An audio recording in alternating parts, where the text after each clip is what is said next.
became certified mail. Yes, sir. A foreclosure notice. Ladies and gentlemen, thank you for your attention. We've come...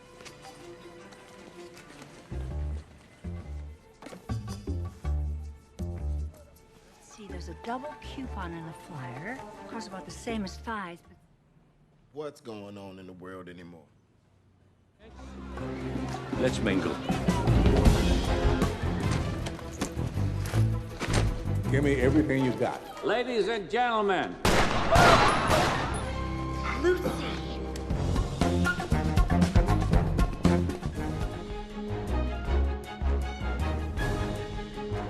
Alur film yang akan saya ceritakan kali ini berjudul Going in Style yang dirilis pada tahun 2017. Pemeran utama film ini dibintangi oleh trio kakek Hollywood, Michael Caine, Morgan Freeman, dan Alan Arkin. Film yang bergenre crime komedi ini menceritakan tentang 3 orang kakek-kakek yang putus asa karena pabrik tempat mereka bekerja tidak membayarkan uang pensiun mereka. Di sisi lain, mereka memiliki utang-utang yang harus dibayar. Dan hal ini membuat mereka sepakat untuk merampok bank mereka sendiri tanpa keahlian apapun. Simak terus video ini untuk tahu bagaimana cara mereka melakukannya.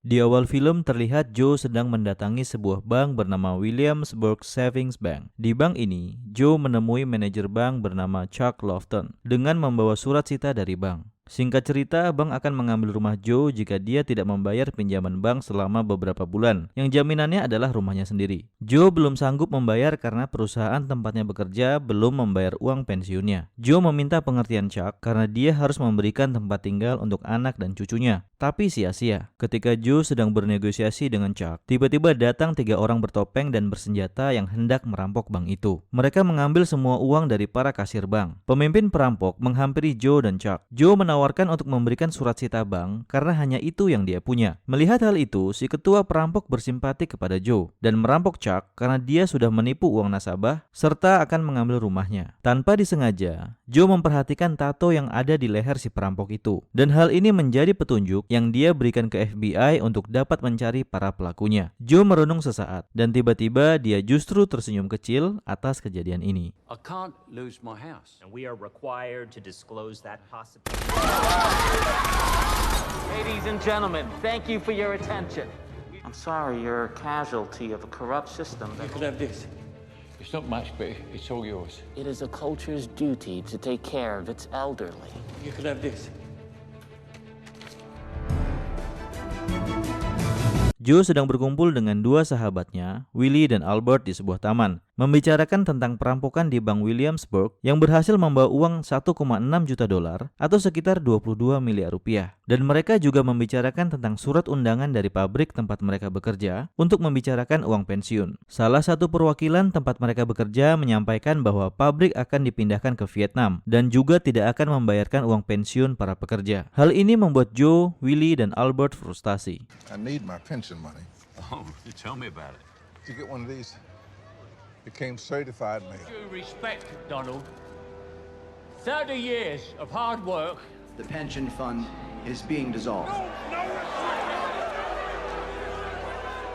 Mereka bertiga berkumpul di tempat tinggal Albert dan Willie untuk sedikit menghilangkan stres dan juga sempat berdiskusi mengenai perampokan yang dialami Joe. Ketika Joe pulang ke rumahnya, dia menemukan amplop merah yang artinya dia hanya memiliki 30 hari untuk melunasi utangnya ke bank agar rumahnya tidak disita. Willie datang ke rumah sakit untuk memeriksakan kesehatannya. Dia memiliki sakit ginjal yang cukup parah dan dokter sangat menyarankan dia untuk dapat mencari donor ginjal dari rekan atau keluarganya secepatnya. Kalau terlambat, dia bisa kehilangan nyawa. Di adegan lain, Albert sedang melatih saksofon kepada seorang anak laki-laki bernama Ezra. Tapi Ezra terlihat sangat tidak berbakat memainkannya. Neneknya yang bernama Annie terlihat sangat menyukai Albert. I was following the music. Joe menjemput cucunya yang bernama Brooklyn dari sekolah. Brooklyn menagih janji Joe yang akan memberikannya anak anjing jika dia mendapatkan nilai A dari semua pelajarannya. Ketika Joe sedang makan malam bersama Albert dan Willie, dia menyampaikan isi hatinya yang berkeinginan untuk merampok bank yang akan menyita rumahnya. Kalau berhasil, mereka bisa mendapatkan ganti rugi dari uang pensiun yang seharusnya mereka dapatkan. Dan Joe bisa mempertahankan rumahnya demi anak dan cucunya. I think I may rob a bank. These banks practically destroyed this country. They're taking my house. Bayang-bayang pikiran Joe selalu menghantuinya untuk merampok bank, bahkan di saat dia mau tidur. Tiba-tiba Willie menelpon Joe untuk mempertimbangkan ajakan Joe untuk merampok bank. Dia sangat ingin bertemu anak dan cucunya yang tinggal di luar negeri setiap saat dia mau di masa pensiunnya. Joe meminta Willie untuk membangunkan Albert agar dia mau bergabung juga. Tapi dia menolaknya mentah-mentah, karena itu sangat bertentangan dengan hati nuraninya. Tapi Joe dan Willie terus berusaha untuk membujuk Albert. Mereka bertiga termenung dan memikirkan mengenai peluang ini. Joe, I don't talk to criminals. I don't have a problem with dying. I just don't want to do it in prison. Nobody's going to prison. Why'd you pick up the phone? Because it was ringing. Because you're interested, Al. I don't need to sleep on anything. I'm not a bank robber. Neither are you or you, Willie.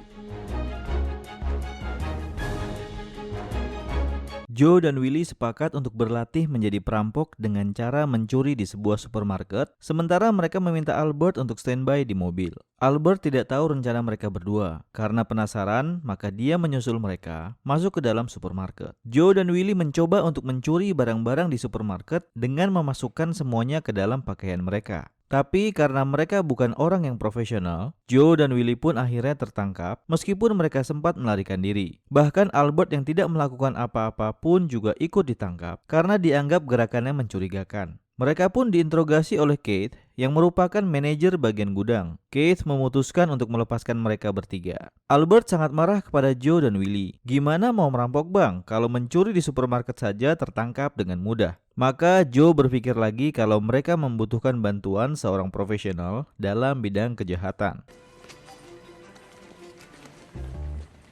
Double coupon in a flyer costs about the same as... that's a crime in and of itself. I have nothing to You say. gonna make a cordon bleu with chicken thighs? Look, you guys are old. We're gonna need professional help. You think? Oh, yeah. Joe mengajak Willie untuk bertemu dengan mantan menantunya bernama Murphy, ayah dari Brooklyn. Joe menganggap Murphy memiliki kenalan orang yang memiliki keahlian kejahatan dalam bidang perampokan. Karena Murphy berbisnis marijuana, maka dari itu Joe meminta bantuan Murphy untuk mencarikannya seorang penjahat. What do you want from me, man? We need to find the type of people who do bad things.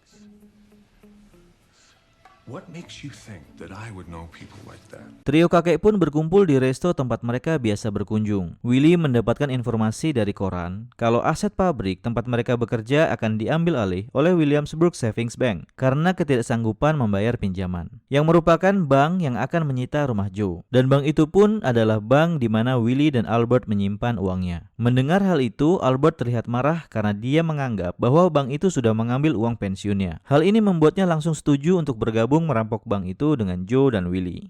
They're using our retirement money to pay utility bills. To be distributed to current debtors. Wexler's Pensioners Fund and assets. They're stealing our goddamn pension. That's what it says. I want to rob that bank. It's a good place, isn't it? Mereka bertiga pun mendatangi seseorang bernama Jesus Garcia, pemilik pet shop. Dia memiliki keahlian dalam hal pencurian. Maka dari itu, Joe meminta bantuannya untuk melatih dan membantu mereka dalam menyusun strategi pencurian di Bank Williamsburg. Joe menjanjikannya 25% dari hasil perampokan. Jesus setuju untuk membantu mereka. Si trio kakek melakukan survei ke area target mereka bersama dengan Jesus. Kemudian Jesus memberikan informasi strategi apa saja yang harus mereka bertiga lakukan agar proses perampokan berjalan dengan lancar tanpa tertangkap. Dimulai dari mempelajari bagian dalam bank serta CCTV-nya, mencari kendaraan untuk kabur, dan membuat alibi bahwa mereka bertiga menghadiri suatu acara di hari perampokan itu akan dilakukan. Robbing a bank is an art form. You need to come up with a plan that is special for you. Different people will take the same place.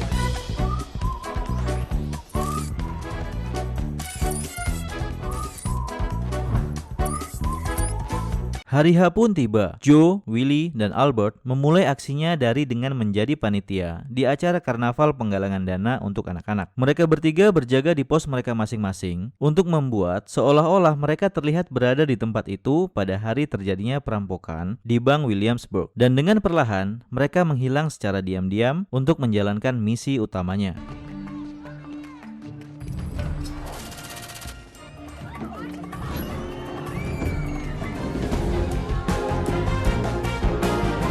Trio kakek mulai memasuki bank dan melepaskan tembakan untuk membuat semua orang diam di tempatnya. Joe dan Willie bertugas untuk mengambil uang dari kasir bank dan Albert menjaga di pintu masuk, sekaligus menghitung waktu aman untuk mereka pergi meninggalkan bank itu. Ketika Willie sedang mengumpulkan uang dari kasir, ada seorang anak perempuan bernama Lucy yang menawarinya untuk dapat mengambil bonekanya. Melihat Lucy, Willie mendekatinya dengan bersikap ramah dan berbicara dengannya kalau dia tidak akan mengambil bonekanya karena Lucy mengingatkan Willie terhadap cucunya. Tiba-tiba Willie pun tertunduk karena penyakit ginjalnya kambuh. Lucy berusaha untuk membantunya dengan mau membuka topengnya agar Willie bisa bernafas dengan lancar. Tapi ibunya Lucy menurunkan topengnya. Willie berterima kasih atas bantuan Lucy dan ibunya. Saat itu, Lucy memperhatikan jam tangan Willie yang terdapat foto cucunya. Segera mereka bertiga meninggalkan bank dengan mobil pelariannya sebelum polisi datang.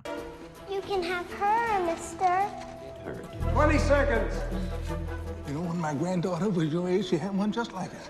I didn't want to take your doll, sweetheart. Okay, mister. Go. Lucy. Oh, sweetheart. Thank you. Now's the time for the grand finale.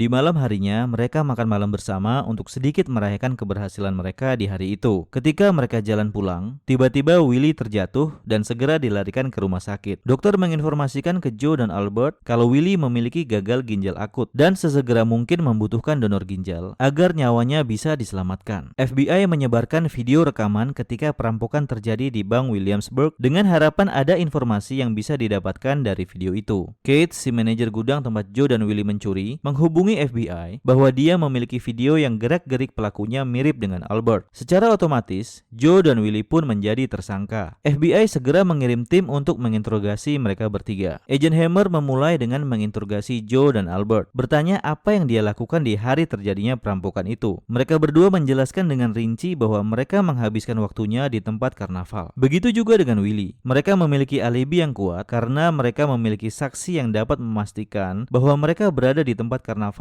ketika terjadinya perampokan. Begitu juga sudut CCTV menunjukkan mereka bertiga terakhir berada di tempat itu. Mereka berhasil keluar dari area karnaval melalui area yang tidak terlihat oleh CCTV wilayah itu dengan penyamaran yang sangat baik. Begitu juga ketika mereka menghilangkan barang bukti dan pemindah tanganan hasil curiannya. Alibi yang mereka bertiga ceritakan cukup kuat, tapi Agent Hammer masih belum menyerah begitu saja. Go inside, scare the kids. Must have been in there over an hour. Talked to my friend Paul, parked around 2, walked for a few minutes, then ran one of the ticket booths. Got you a souvenir. Oh, thanks, Joe. I bought a ticket. They'll tell you they got it from a handsome old gent.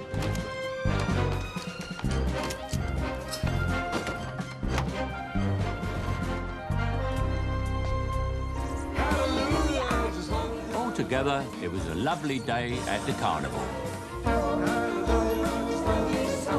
Agent Hammer membawa Joe, Willie, dan Albert ke sebuah lapangan di rumah sakit tempat Willie dirawat. Dia mengumpulkan beberapa orang yang dianggap sebagai tersangka kasus pencurian itu. Yang membuat Willie dan Joe terkejut adalah Hammer membawa saksi kunci perampokan bank itu. Dia adalah Lucy, seorang gadis kecil yang sempat berbicara dengan Willie. Lucy ditunjuk sebagai saksi karena dia adalah orang yang paling dekat dengan Willie dan hampir membuka topengnya. Hammer meminta Lucy untuk melihat semua tersangka satu persatu. Dia melewati Albert dan Joe begitu saja tanpa ragu. Ketika sampai di ujung di tempat Willie, Lucy terdiam sejenak untuk memastikan apakah dia pelakunya. Lucy melihat jam tangan yang dikenakan Willie saat itu sama dengan yang dia lihat ketika dia ada di bank. Kemudian Lucy memanggil Hammer untuk mengatakan sesuatu. Hal ini menjadi kunci. Apakah trio kakek ini akan ditangkap atau tidak? Tak disangka, Lucy mengatakan kalau dia tidak melihat ada ciri-ciri pelaku perampokan bank di situ. Meskipun dia tahu kalau Willie adalah pelakunya, dia tidak ingin melaporkannya kepada FBI. Akhirnya mereka bertiga pun terbebas dari tuduhan itu. I want you to start with that man over there.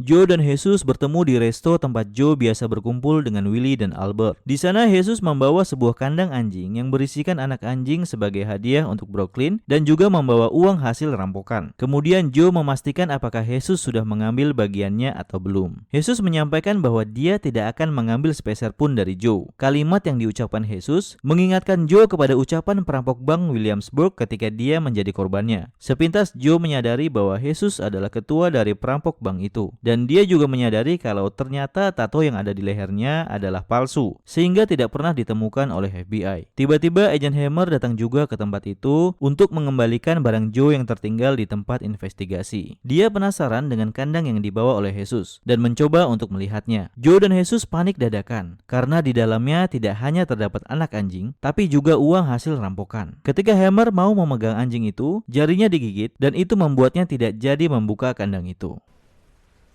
You take your cut? No, not from you. It is a culture's duty to take care of its elderly. It is a culture's duty to take care of its elderly. Hannah, mi amigo. FBI. I'm a soy latte man, Mr. Hardy. He might be sleeping. Well, that's okay. You mind? He... Let me get a look at you. Oh, be careful there, he's teething. Yeah. Sesuai dengan kesepakatan mereka bertiga, beberapa bagian dari hasil rampokan diberikan kepada orang-orang terdekat mereka yang pantas mendapatkannya. Albert mendonorkan satu ginjalnya kepada Willie agar dia bisa bertahan hidup. Albert pun akhirnya melangsungkan pernikahan dengan Annie. Adegan ini juga menjadi bagian akhir dari film Going in Style yang berakhir bahagia. Ini dia yang disebut tua-tua keladi, makin tua makin jadi. Terima kasih sudah menonton sampai selesai, dan sampai jumpa di alur cerita film lainnya.